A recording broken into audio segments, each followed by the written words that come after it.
नमस्कार दोस्तों हमारा टॉपिक चला हुआ है एचसीएफ व एलसीएम। दोस्तों आज की क्लास जो होगी वो एचसीएफ के ऊपर। दोस्तों जो इसी टॉपिक के ऊपर अपनी 2 क्लास कंप्लीट हो चुकी है। दोस्तों कितने क्लास? 2 क्लास।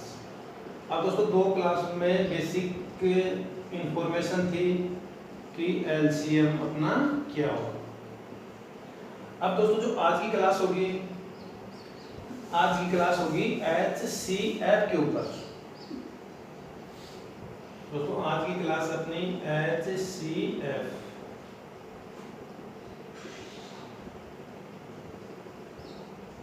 या मैथ्स है या दोस्तों मैथम समापवर्तक।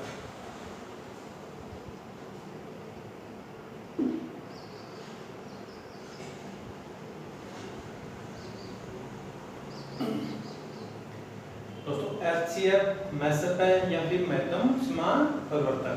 दोस्तों अपना लघुत्तम में था अपवर्त्य।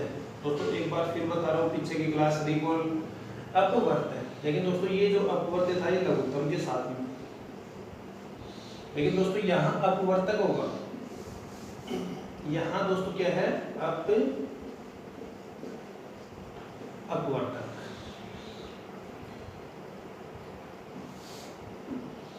दोस्तों एचसीएफ हाईएस्ट कॉमन फैक्टर। दोस्तों ये हो गया हाईएस्ट कॉमन फैक्टर या फिर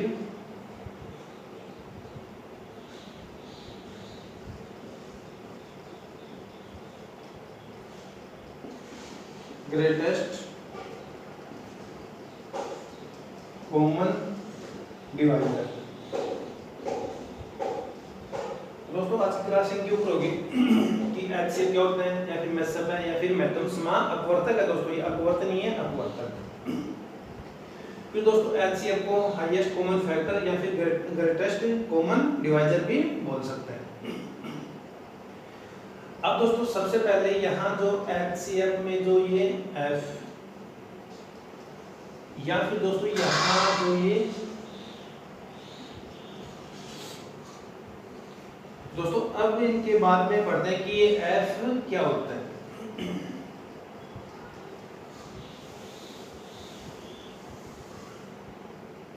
अब दोस्तों सबसे पहले सीखते हैं कि अपवर्तक एफ में जो ये फैक्टर है या अपवर्तक क्या होता है। तो दोस्तों सबसे पहले सीखते हैं अपवर्तक क्या होता है। तो दोस्तों जैसे अपने पास फॉर एग्जांपल कोई भी संख्या मानते हैं कि जैसे अपने पास में है कि 12। तो दोस्तों पहले भी क्लास अपनी हो चुकी है कि 12 के फैक्टर या अपवर्तक।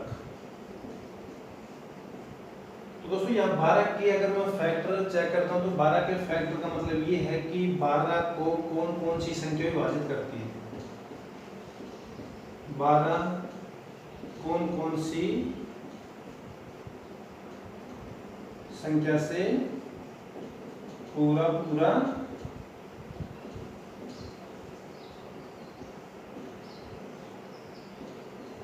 विभाजित है।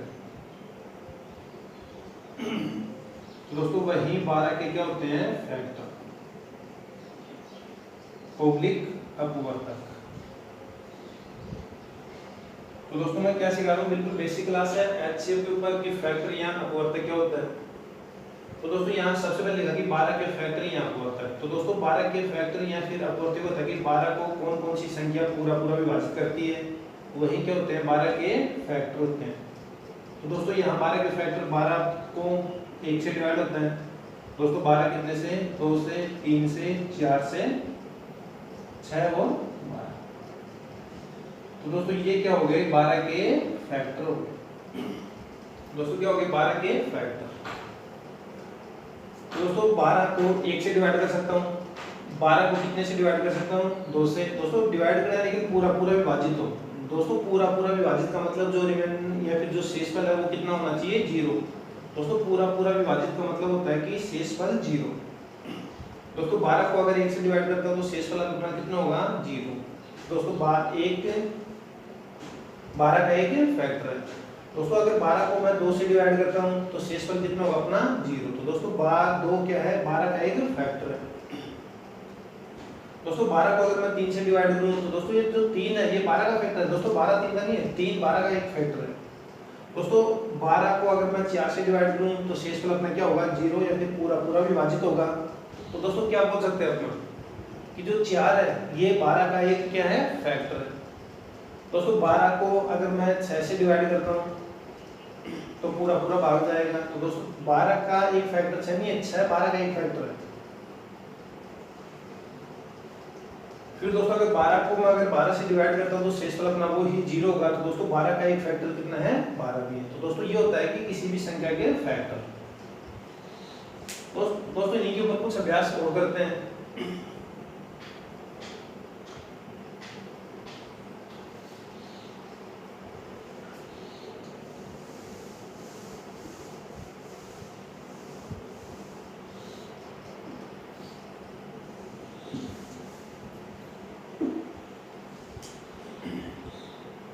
दोस्तों मैं यहाँ लिखूंगी 21 के अपवर्तक या फैक्टर, अपवर्तक ओब्लिक फैक्टर। अब दोस्तों वही है कि 21 में या फिर 21 को कौन कौन सी संख्या पूरी तरह से विभाजित करती है। दोस्तों 21 को 1 से डिवाइड करता हूं तो ये 21। दोस्तों यहाँ शेषफल कितना, 0। दोस्तों 21 को अगर मैं 3 से डिवाइड करता हूं तो ये कितना, 3 7 21। तो दोस्तों शेषफल कितना, 0। फिर दोस्तों अगर 21 को मैं सीधा ही 7 से डिवाइड करता हूं तो 7 3 ये दोस्तों 21, ये भी शेषफल कितना, 0। फिर दोस्तों 21 को अगर मैं 21 से डिवाइड करता हूं तो शेषफल कितना, 0। तो दोस्तों यहाँ 21 के फैक्टर क्या क्या हो गए। दोस्तों 21 को एक तो पूरा पूरा 1 से डिवाइड है, 21 3 से डिवाइड है, 21 7 से डिवाइड है और 21 से डिवाइड है। तो दोस्तों 21 के जो अपवर्तक क्या फैक्टर 1 3 7 और 21। अब दोस्तों इन संख्याओं के अलावा 21 में किसी भी संख्या से अगर डिवाइड करते हैं या फिर 21 को विभाजित करते हैं दोस्तों इन चारों संख्याओं को छोड़कर, तो दोस्तों शेषफल कभी भी 0 नहीं होगा। दोस्तों ये होता है अपना फैक्टर। तो दोस्तों अपने को सीधा ही क्या चेक करना होता है कि 21 में कौन कौन सी संख्या का भाग दूं या फिर 21 को कौन कौन सी संख्या से डिवाइड करूं कि अपना जो शेषफल है वो क्या हो, 0। और दोस्तों जहां शेषफल 0 हो वो क्या होता है, उस संख्या का एक फैक्टर होता है। दोस्तों तो 0 शेषफल तो 21 का एक फैक्टर 1 हो गया। दोस्तों यहाँ 0 शेषफल तो 21 का एक फैक्टर कितना हो गया, 3। दोस्तों यहाँ 0 शेषफल 21 का एक फैक्टर कितना हो गया, 7। दोस्तों यहाँ 0 शेषफल तो 21 का एक फैक्टर क्या हो गया, 21। दोस्तों यहाँ पे लिखूंगी 15 के फैक्टर या अपवर्तक। तो दोस्तों 1 से डिवाइड होगा, 3 से डिवाइड होगा, 5 से डिवाइड होगा और कितने से, 15 से। तो दोस्तों ये क्या हो गया, 15 के अपवर्तक। दोस्तों यहाँ पे पास हो गए 24 के अपवर्तक। तो दोस्तों अगर 24 के अपवर्तक क्या फैक्टर, तो दोस्तों 24 1 से डिवाइड होता है, 2 से भी डिवाइड है, 3 से भी डिवाइड है, 4 से भी है, 6 से भी है, 8 से भी है, फिर 12 से भी और फिर कितने से, 24 से। तो दोस्तों 24 के फैक्टर 1 2 3 4 6 8 12 और 24। तो दोस्तों ये होता है इनका फैक्टर, किसी भी संख्या का फैक्टर फाइंड आउट करना। अब दोस्तों फैक्टर के बाद में अपनी आगे की क्लास की सबसे छोटा फैक्टर और सबसे बड़ा फैक्टर। तो दोस्तों उम्मीद करता हूं कि यहां तक आपको क्लास सीख पाए। दोस्तों आगे बढ़ते हैं। अब दोस्तों यहां आपके सामने कुछ एग्जांपल है, कुछ उदाहरण। दोस्तों सबसे पहले मैंने लिखा कि 2 के अपवर्तक या फैक्टर। तो दोस्तों 2 को 1 से और 2 से ही डिवाइड होता है। दोस्तों यहाँ मैं लिखता हूँ 3 के अपवर्तक, 3 के अपवर्तक या फैक्टर। दोस्तों 3 1 और 3 से ही डिवाइड होते हैं। दोस्तों यहाँ मैं लिखता हूँ 4 के अपवर्तक। तो दोस्तों 4 कितने से डिवाइड है? 1 2 और 4 से। दोस्तों मैं अगर यहाँ आप लोगों से पूछता हूँ कि 5 के अपवर्तक या फिर दोस्तों 5 में कौन कौन सी संख्या से पूरा पूरा भाग जाएगा, तो दोस्तों वो है 1 और 5। फिर दोस्तों अगर मैं यहाँ 6 लिखता हूँ तो ये कितना हुआ? सबसे पहले दोस्तों 1, दोस्तों फिर 2 3 और दोस्तों 6 को 6 डिवाइड करते हैं। दोस्तों इसी प्रकार मैं डायरेक्ट अगर ये करता हूँ कि 36, दोस्तों 36 1 से भी डिवाइड होता है, 2 से भी, 3 से भी, 4 से भी, 6 से भी, 9 से, 12, 18 और 24। तो दोस्तों यहाँ 36 के फैक्टर 1 2 3 4 6 9 12 18 और 36। तो दोस्तों ये क्या होता है? इनका फैक्टर। अब दोस्तों यहाँ अपने को रटना नहीं है, रटना मना है।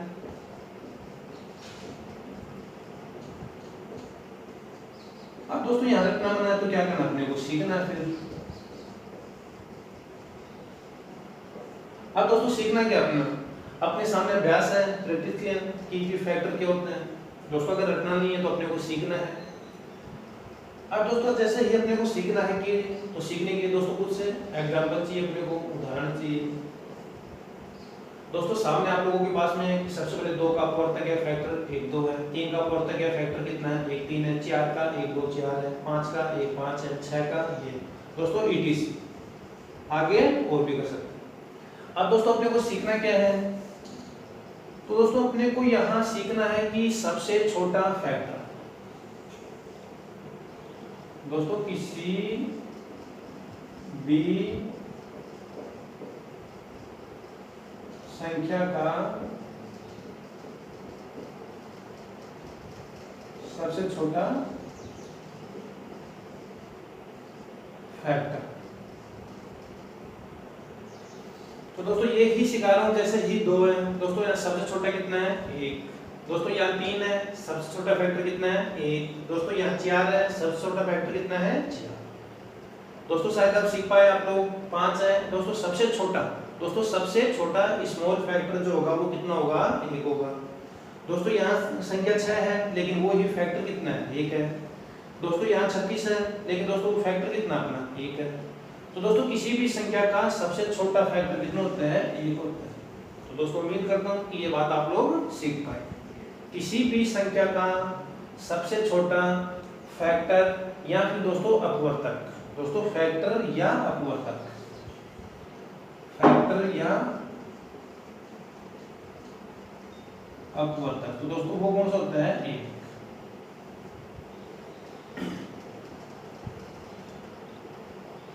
अब दोस्तों सबसे छोटे के बाद में मैं चेक करता हूँ कि सबसे बड़ा फैक्टर क्या होगा। किसी भी संख्या का सबसे बड़ा फैक्टर या अपवर्तक क्या होगा।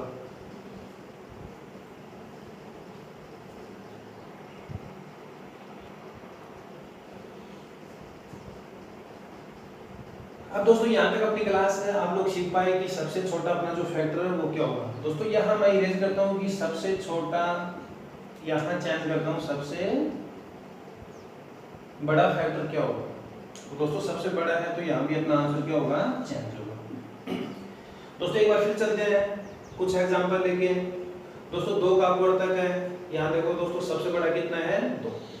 दोस्तों यहाँ 3 के अपवर्तक सबसे बड़ा कितना है? 3 है। दोस्तों यहाँ 4 का अपवर्तक सबसे बड़ा कितना है? 4। दोस्तों यहाँ 5 का अपवर्तक सबसे बड़ा कितना है? 5। दोस्तों 36, तो दोस्तों ये अपना मिसप्रिंट है। दोस्तों 18 के बाद में अपना 24 नहीं होगा दोस्तों, सॉरी ये अपना यहाँ मिस हो गया, ये कितना हो गया? 36।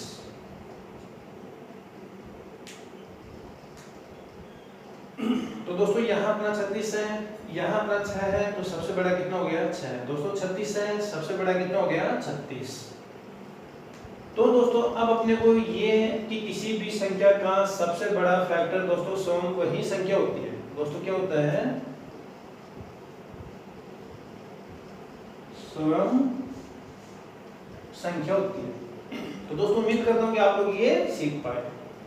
दोस्तों अगर मैं पूछता हूं कि आप लोगों को किसी भी संख्या का कि जो सबसे बड़ा फैक्टर है वो क्या होता है, स्वयं वही संख्या होती है। दोस्तों अगर 50 है, 50 का सबसे छोटा फैक्टर अगर अपने को फाइंड आउट करना है तो दोस्तों सबसे छोटा है वो 1 होता है और सबसे बड़ा वो स्वयं वही संख्या होती है। अब दोस्तों इसी के ऊपर थ्योरी के रूप में, दोस्तों ये थ्योरी के रूप में क्वेश्चन कि किसी भी संख्या का कि जो अपवर्तक है या फैक्टर है उनकी संख्या कितनी होती है। दोस्तों फैक्टर की संख्या, तो दोस्तों फैक्टर की संख्या क्या होती है, निश्चित होती है। दोस्तों यहाँ अपवर्तक इनकी जो संख्या है वो क्या होती है, निश्चित होती है। दोस्तों क्या होती है, इनकी संख्या निश्चित होती है। दोस्तों ध्यान रखना थ्योरी के रूप में अपना एग्जाम में क्वेश्चन बन सकता है कि अपवर्तक है उनकी जो संख्या है वो क्या होती है, निश्चित होता है। दोस्तों क्यों आप लोगों के सामने है वो ये कि रटना नहीं है, सीखना अपने को। दोस्तों सीखने के लिए वो ही अपने पास में क्या है, एग्जाम्पल है। अब दोस्तों 2 के अपवर्तक 1 और 2, तो दोस्तों इनके अपवर्तकों की संख्या निश्चित होगी, कितनी होगी, काउंट करने के बाद में 2 है। दोस्तों 3 के अपवर्तक वो भी कितने हैं, 2 हैं। दोस्तों 4 के अपवर्तक वो भी कितने हैं, 1 2 अब 3 है। दोस्तों 5 के अपवर्तक दोस्तों 1 और 5 है। तो दोस्तों क्या सीखा यहाँ से कि अपवर्तकों की संख्या क्या होती है, निश्चित। और दोस्तों इसी क्वेश्चन की जगह अगर मैं ये कर दूं कि अपवर्तक इनकी जो संख्या है वो दोस्तों कितनी होती है, अनिश्चित या इनफाइनाइट, अनिश्चित या दोस्तों इनफाइनाइट। तो दोस्तों ये उम्मीद करता हूँ कि यहाँ तक आप लोग सीख पाए कि सबसे छोटा अपवर्तक और सबसे बड़ा अपवर्तक। दोस्तों आगे बढ़ते हैं।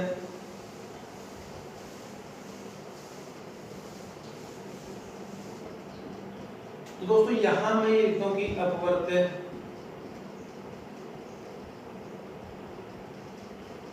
फिर दोस्तों यहां मैं ये करता हूं कि अपवर्तक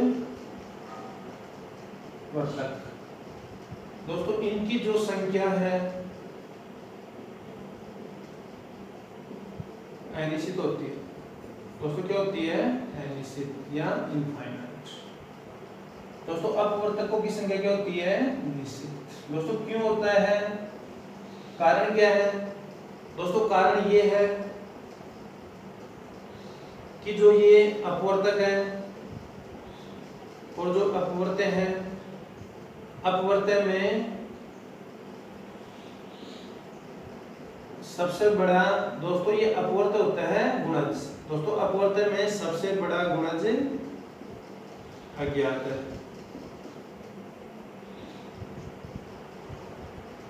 और दोस्तों अपवर्तक में जो सबसे बड़ा फैक्टर होता है, दोस्तों सबसे बड़ा फैक्टर वो दोस्तों क्या है, ज्ञात है या फिर नाउन राशि है। दोस्तों क्या है, नाउन राशि। तो दोस्तों इसमें ये कारण होता है कि अपवर्तक में जो संख्या है या फिर अपवर्तकों की संख्या निश्चित होती है और जो अपवर्त्य हैं उनकी संख्या अनिश्चित होती है। दोस्तों कारण क्या है कि अपवर्त्य में सबसे बड़ा जो गुणज होता है, दोस्तों अपवर्त्य का मतलब क्या होता है, गुणज। और दोस्तों अपवर्त्य क्या होता है, अपना गुणनखंड। या फिर दोस्तों गुणनखंड को ही क्या बोलते हैं, फैक्टर। दोस्तों गुणनखंड को ही क्या बोलते हैं, फैक्टर। तो दोस्तों क्या सिखा रहा हूं मैं कि अपवर्तक में जो सबसे बड़ा फैक्टर है वो नाउन राशि है। दोस्तों वो बता सकते हो कि सबसे बड़ा फैक्टर क्या होगा। दोस्तों सबसे बड़ा फैक्टर है तो उनकी संख्या क्या हो गई, निश्चित हो गया। तो दोस्तों जो सबसे बड़ा फैक्टर है वो बता सकते हैं। दोस्तों अपवर्त्य या फिर गुणज में है किसी भी संख्या का, दोस्तों सिखा क्या रहा हूं कि किसी भी संख्या का अपवर्त्य वो सबसे बड़ा अज्ञात है दोस्तों, अननाउन राशि है वो। दोस्तों वो क्या है, अननाउन राशि। तो दोस्तों अननाउन होने के बाद जहां अपने को बढ़ानी है तो दोस्तों उनकी संख्या क्या होती है, अज्ञात है या फिर अननाउन है। दोस्तों सबसे बड़ा फैक्टर अगर अपने को ज्ञात है तो उनकी राशि क्या है, निश्चित होती है। तो दोस्तों ये अपवर्त्य है और ये अपवर्तक में कुछ डिफरेंस था। अब दोस्तों आगे बढ़ते हैं। आज की क्लास में अपना अपवर्तक हो गया। अब अपवर्तक के बाद में दोस्तों अपनी क्लास होगी कि समान अपवर्तक क्या होता है। तो दोस्तों उम्मीद है कि यहाँ तक थ्योरी के रूप में अपना बेसिक है, थ्योरी के रूप में क्वेश्चन बन सकते हैं एग्जाम में। अब दोस्तों जैसे ही अपना अपवर्तक कंप्लीट हुआ, अब दोस्तों अपवर्तक के बाद में अपना क्या होता है, समापवर्तक।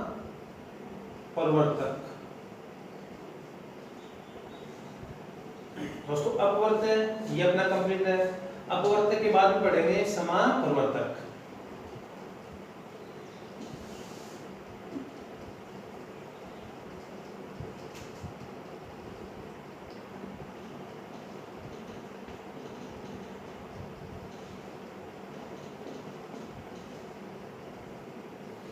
दोस्तों समापवर्तक को क्या बोल सकते हो, कॉमन फैक्टर। दोस्तों क्या कॉल कर सकते हो, कॉमन फैक्टर, या फिर दोस्तों इसी को क्या बोल सकते हो, कॉमन डिवाइजर। अब दोस्तों कॉमन क्या होगा, कॉमन दोस्तों यह होगा दो या दो से अधिक संख्याओं में, दो या दो से अधिक संख्याओं में जो कॉमन फैक्टर होता है। दोस्तों दो या दो से अधिक संख्याओं में जो कॉमन फैक्टर होता है वही क्या होता है, समापवर्तक।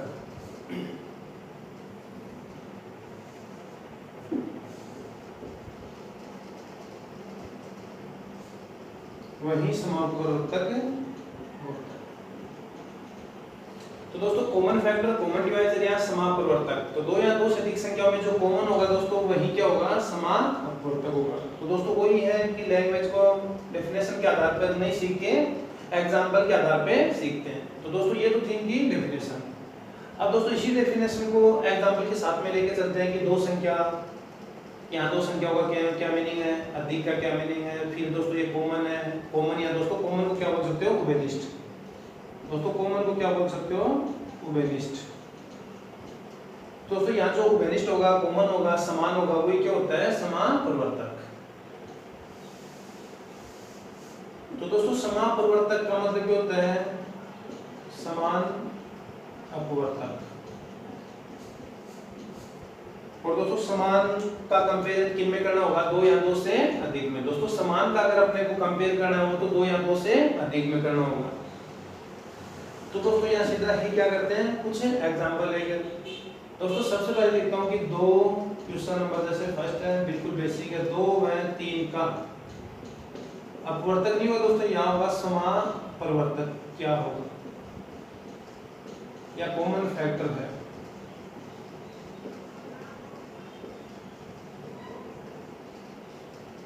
तो दोस्तों यहाँ आपने को करना है कि दो और तीन का जो समापवर्तक है या फिर जो कॉमन फैक्टर है वो कितना होगा। तो दोस्तों सबसे पहले यहाँ दो का अपवर्तक। तो दोस्तों अपवर्तक में कितना होता है, एक। और दोस्तों अभी बताया कि अपवर्तक कैसे फाइंड आउट करते हैं। फिर दोस्तों याद रखता हूँ कि तीन का अपवर्तक। दोस्तों तीन का अपवर्तक कितना होता है, एक और तीन। फिर दोस्तों मैंने बताया कि इनमें जो कॉमन होगा वो ही क्या होगा, समापवर्तक होगा। तो दोस्तों यहाँ कॉमन कितना है, एक है। तो दोस्तों यहाँ लिख सकते हो दो व तीन का समापवर्तक या कॉमन फैक्टर, कॉमन फैक्टर। तो दोस्तों वो कितना होगा अपना, एक।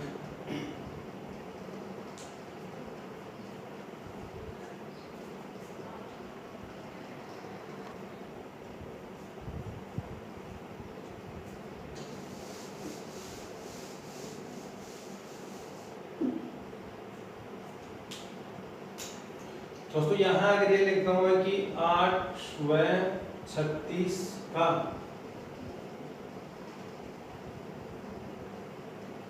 समापवर्तक।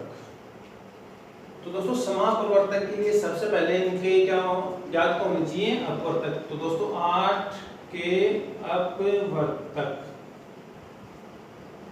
या फिर दोस्तों 8 के जो फैक्टर है। तो दोस्तों 8 के फैक्टर, दोस्तों यहाँ जो अपवर्तक यहाँ फैक्टर बोल सकते हो दोस्तों।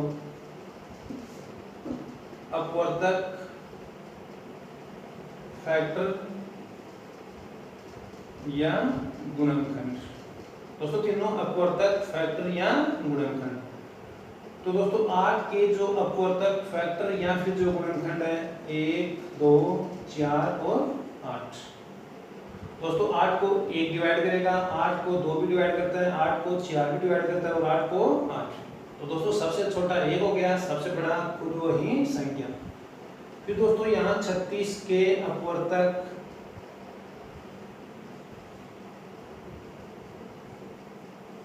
फैक्टर या गुणनखंड। तो दोस्तों 36 को कौन कौन सी संख्या में विभाजित करेगी? 1 2 3 4 6 9 12 18 और दोस्तों 36। तो दोस्तों 36 के जो फैक्टर है गुणनखंड या फिर अपवर्तक है वो कितना है? 1 2 3 4 6 9 12 18 और 36। फिर दोस्तों यहाँ जो 8 के अपवर्तक है ये। अब दोस्तों यहाँ पूछा कि 8 व 36 का 8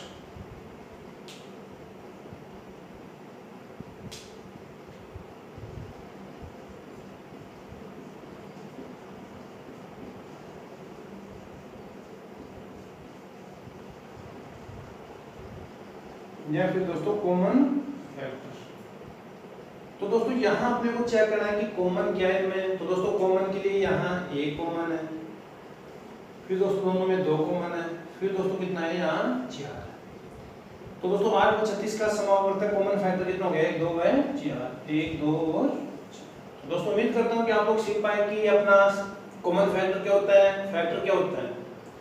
और दोस्तों ये एचसीएफ अपना हाईएस्ट कॉमन फैक्टर होता है।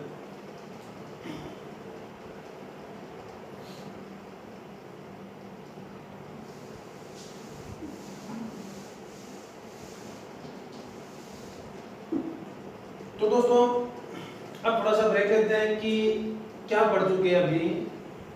दोस्तों एक तो एलसीएम और दोस्तों एक एचसीएफ।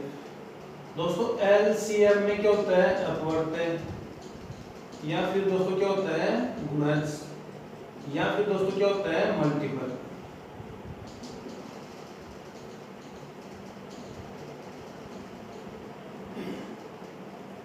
दोस्तों एचसीएफ में क्या बढ़ जाएगा? अपवर्तक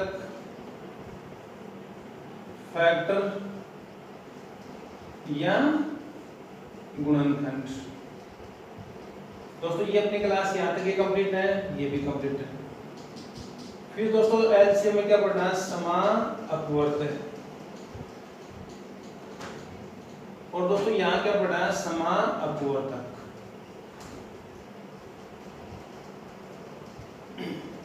तो दोस्तों आज जो एचसीएफ में जो लास्ट क्लास दी थी कि समान अपवर्तक कैसे फाइंड आउट करते हैं। दोस्तों ये अपनी क्लास पहले की 2 क्लास थी, उनके ऊपर हो गया कि समान अपवर्तक कैसे फाइंड आउट करते हैं। फिर दोस्तों एलसीएम में लीस्ट कॉमन मल्टीप्लाई ये हाईएस्ट कॉमन फैक्टर है। फिर दोस्तों एलसीएम में पढ़ा कि एलसीएम फाइंड आउट करने की मेथड। दोस्तों मेथड या फिर दोस्तों एलसीएम फाइंड आउट करने के मेथड।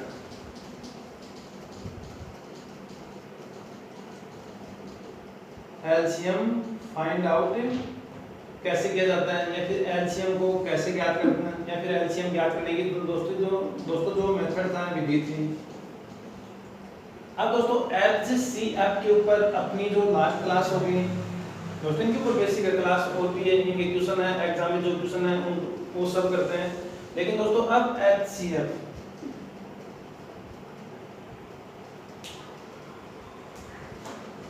अब दोस्तों अपने इनके ऊपर बेसिक के ऊपर अपनी एक क्लास है कि एचसीएफ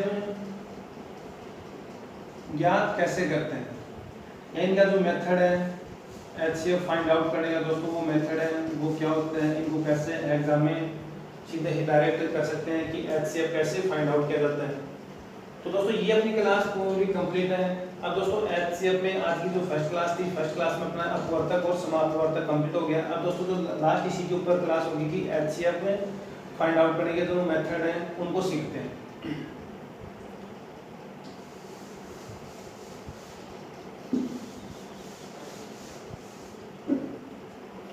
दोस्तों एचसीएफ ज्ञात करने की विधि। दोस्तों इसी में भी वही दो विधि अपन, एक तो गुणनखंड विधि है, फैक्टर मेथड है। दोस्तों सेकंड अपनी भाग विधि है। दोस्तों सेकंड अपनी कौन सी है? भाग विधि या डिवाइजर मेथड। दोस्तों ये फैक्टर मेथड है।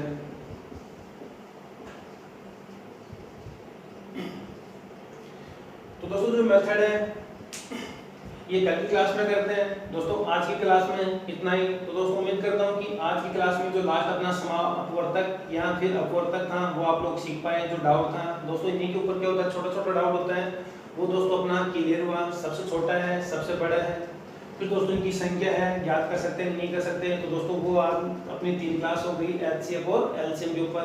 वो जो डाउट था अपना वो थोड़ा क्लियर हुआ। अब दोस्तों इनकी जो मेथड है वो फाइंड आउट करने की जो मेथड है या फिर विधि है वो दोस्तों कल की क्लास में करते हैं। तो दोस्तों आज के लिए इतना ही।